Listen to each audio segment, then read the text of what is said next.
嘿，今天玩玩具了吗？激昂的超级赛亚人，那不激昂的版本好像可以再出个1、2只哦。本集来看看由万代出品的 SH Monster Art 激昂金狮子，登场于游戏《魔物猎人》系列，初登场是在游戏的2代，算是相当早期就登场的魔物哦。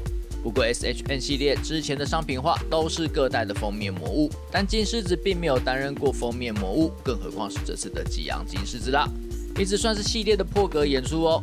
外盒一样气势很够啦，产品图很可口，相当吸引人。就那个外盒而言，首先一开盒，金狮子就以一种妩媚的姿势躺在里面啦。我觉得需要拍给大家看啊，玩梗玩成这样，而且这个动作还有出过大抱枕哦，只是这个动作要回合有一点麻烦啊。激昂金狮子不是一般的金狮子哦，通常的金狮子要生气的时候才会变成这样的超级赛亚人。激昂金狮子则是无时无刻都是超级赛亚人，大概就是悟空跟悟饭打赛鲁完全体的时候的那个状态啦，因此算是金狮子的特殊个体。原因是因为它的尾巴断了，所以无法抑制情绪，所以变得比普通金狮子更加的凶暴啦。简单说就是尾巴断了啦，心情不是很好，情绪管理有问题，到处发神经的猴子啦。游戏中的速度很快哦，攻击力很强，因为很爱乱跳，所以不太好砍。近代则是建议直接乱枪打死比较轻松。虽然可以2足行走啦，但通常都是用4足，全长大概有20公分。全塑胶产品大概意思量一下体重，大概就是这么重。SHN 模具一直以来都不是问题，细节充分，细致度也够，表情面雕也都做得很不错，但就是这个涂装总是把模具给糟蹋啦。鬃毛是透明的软胶零件，这没有什么问题。上面刷有金漆，颇有游戏中发金光的样子。脸部周围的金毛同样也有刷金漆，但整体的颜色会比较深一点。背部脊椎上的金毛涂装就开始有点走样啦，直接看到旁边与手臂的金色部分，那是什么鬼涂装啊？深色的位置也是有想要努力，但努力不出来的感觉，脚感到炸开，而且是完全无法忽视啊！甚至边缘直接都不管底色会透上来哦，粗糙感提升。本次又是那个烂涂装的锅。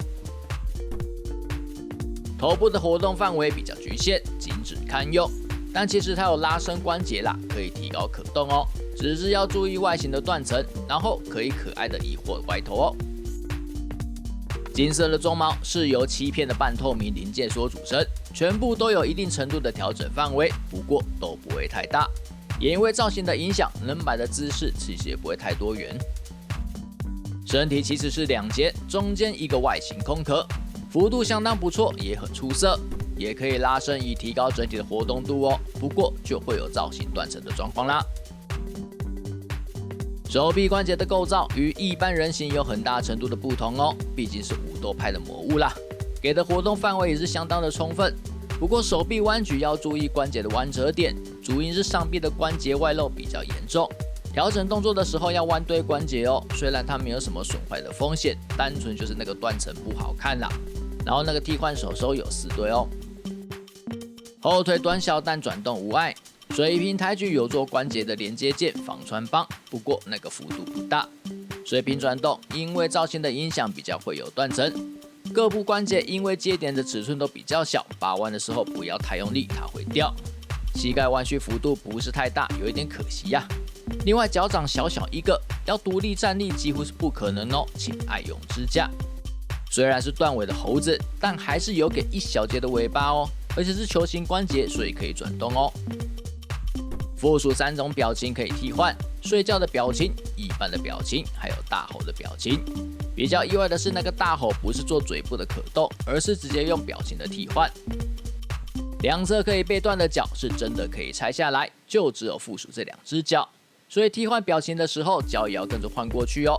但因为单纯是做替换件，不是为了重现能够断脚，因此拆下来后的接点切面并不完整，也不好看。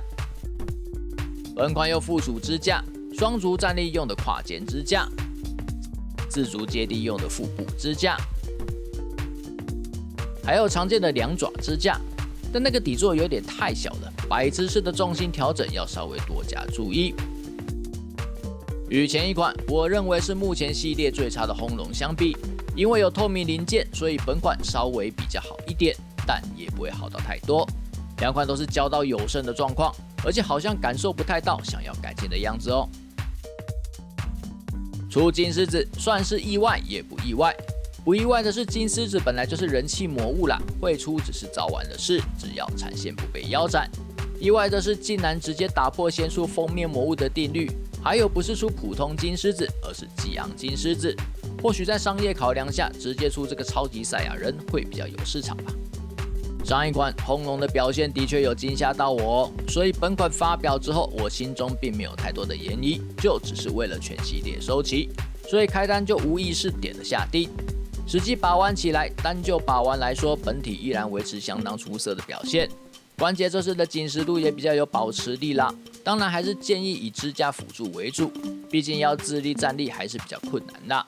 至于每况愈下的涂装似乎是已经没救了，万代好像也没有想要救，感觉这个系列不要腰斩就已经是谢天谢地啦。总之，从泡芙龙之后，我个人对这个系列已经是佛系收藏啦，没有期待就没有伤害，但有买我还是会分享啦。